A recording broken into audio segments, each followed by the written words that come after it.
మతంతోనే పూర్తి రాజకీయాలు చేయాలనుకునే బీజేపీ రామమందిరం తర్వాత మరో అంశాన్ని తెర మీదకి తేవడం అనేది ప్రత్యేకించి తన ఉద్దేశాన్ని దేశానికే కాదు ప్రపంచానికే చెప్పినట్టుగా మనం భావించాలి.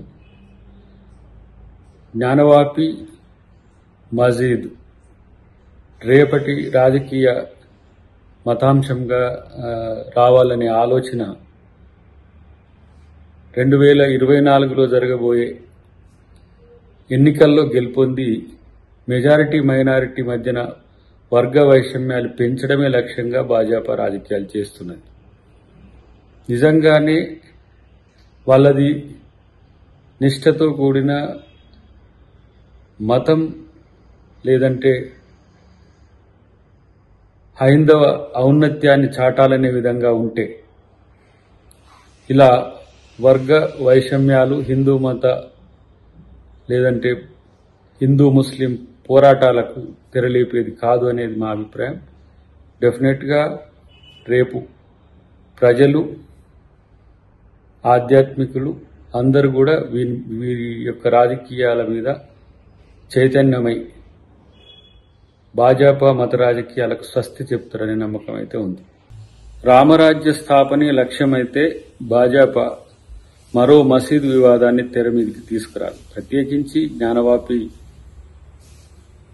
ఈరోజు వాళ్ళ రాజకీయ ఎత్తుగడల్లో భాగమే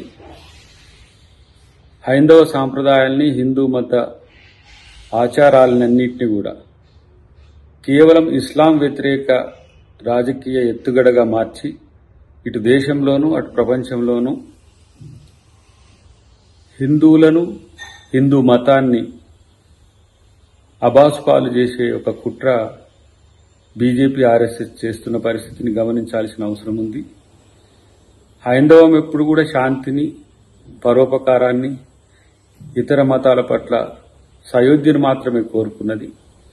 కానీ భాజపా రాజనీతి అంతా కూడా మత విద్వేషాలతో మత వైషమ్యాలతో ఇరు వర్గాల మధ్య సెంటిమెంట్ రగిలించడం ద్వారా తను రాజకీయ లబ్ధి పొంది ఇతర రాజకీయ పక్షాలకు రాజకీయాలు దూరం చేసే ఒక కుట్ర ఉన్నది. దాంతో ఈరోజు ప్రాంతీయ పార్టీల కనుమరుగు కానీ జాతీయ పార్టీగా ఉన్న కాంగ్రెస్ అనుకూల కూటమిని అన్నింటినీ కూడా ముఖ్యంగా ఇండియా కూటమిని నిర్వీర్యం చేసే ఒక రాజకీయ ఎత్తుగడ, దీనికి మతాన్ని వాడుకోవడం మాత్రం చాలా దురదృష్టకరం. దీన్ని అందరూ వ్యతిరేకించాలని మా యొక్క విజ్ఞప్తి.